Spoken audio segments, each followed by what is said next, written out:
大家好，欢迎回到毛怪先生的漫画小剧场。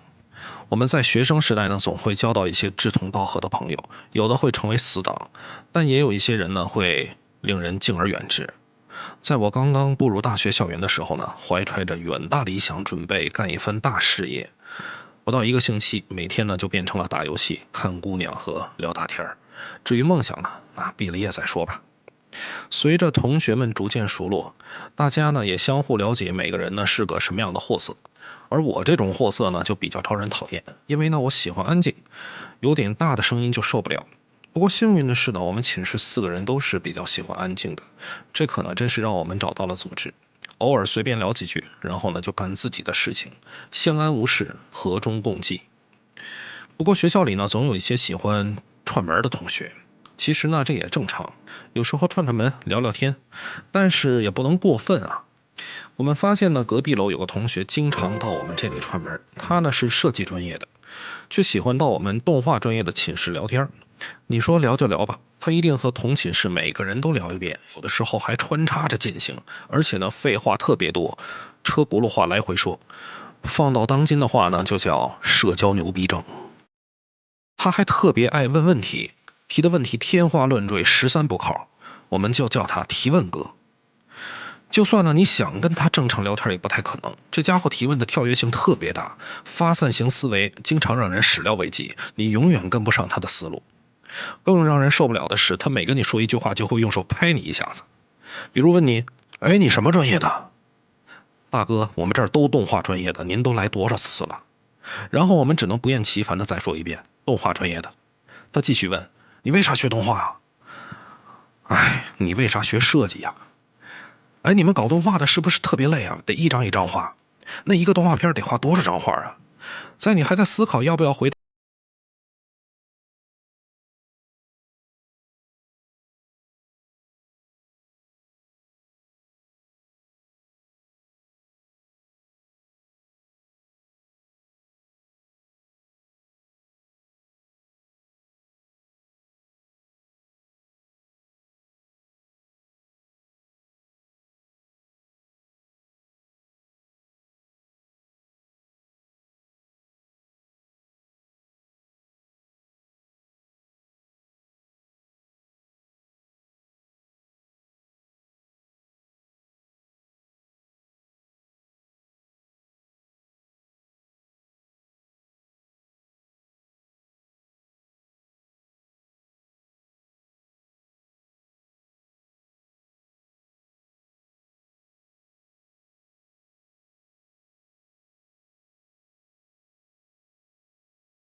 一周？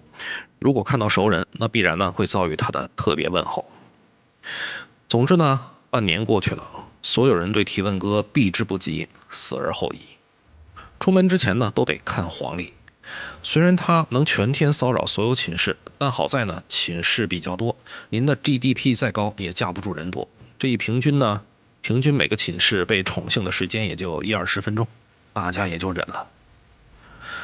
后来呢，我们艰难地熬到了一个新的学期，突然得到一个噩耗。大家别高兴，不是提问哥挂了，是我们要挂了。宿管老师一天早上敲开我们寝室门，说设计系宿舍大调整，有个同学没床位了，咱们这层都是5人间，你们屋呢只住了4个人，还剩一个空床位，所以呢就让那个设计系同学搬过来，你们打扫一下。设计系，我们4个人互相看了一眼，不由得打了个冷战。我们用颤抖的巴唇问了一句：“那个同学是谁呀？”老师高兴地回答：“你们都认识啊，就是特别受欢迎，经常找你们玩的那个大高个儿。哎，这回可好了，你们可以成天在一起了。”那段时间呢，我正好失恋了，每天自暴自弃，一度无法自拔，自怨自艾，苟且偷生，甚至呢把一头秀发都剃了，心情低落到极点。当宿管老师告诉我们这个喜讯时呢，我突然把我失恋的事儿给忘了。我们4个死人面面相觑，其他宿舍的同学听到噩耗呢，也突然到我们这儿来进行慰问。不过呢，要是提问哥真的住进来，他们又能好到哪儿去呢？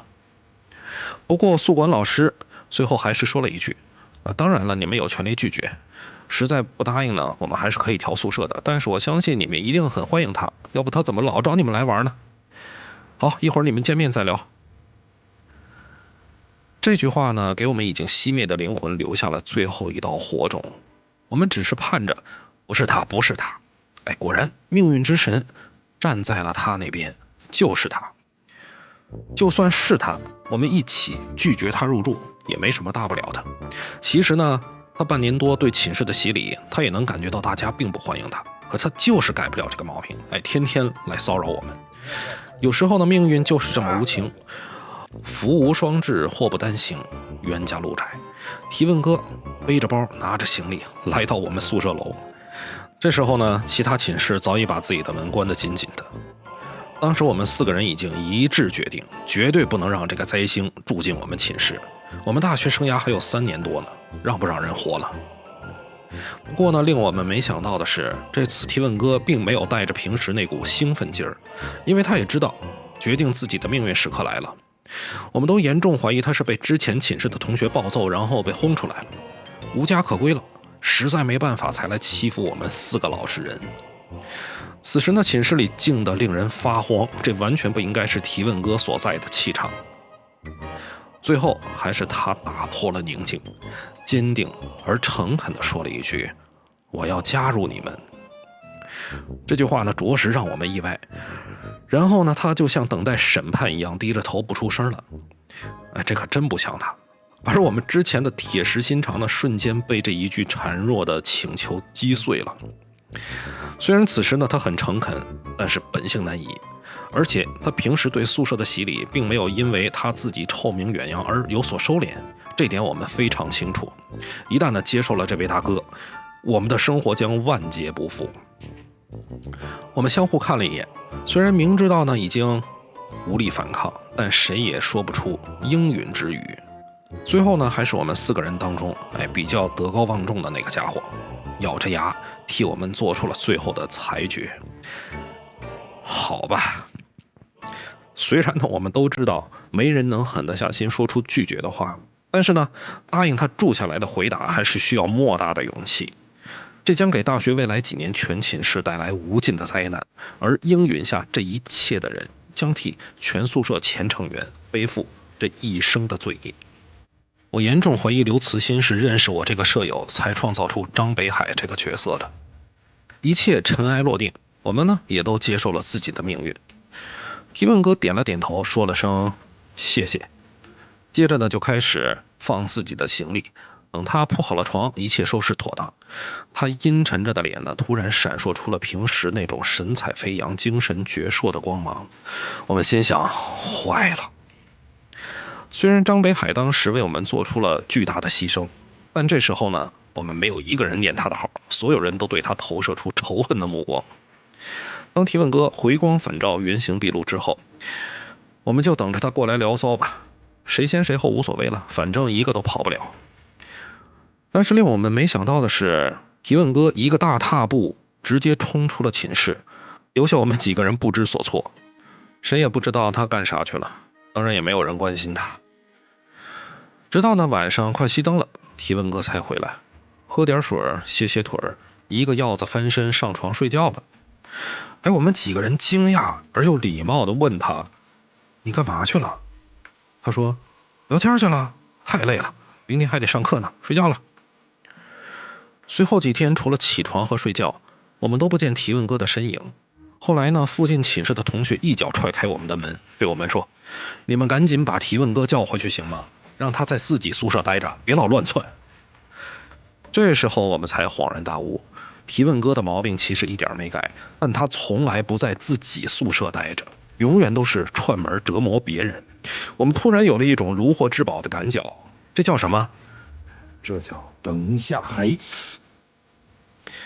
我们的心情呢，从来没有这么轻松过，感觉一切豁然开朗，就好像你犯了死罪，在刑场上等着刽子手开刀，突然的全国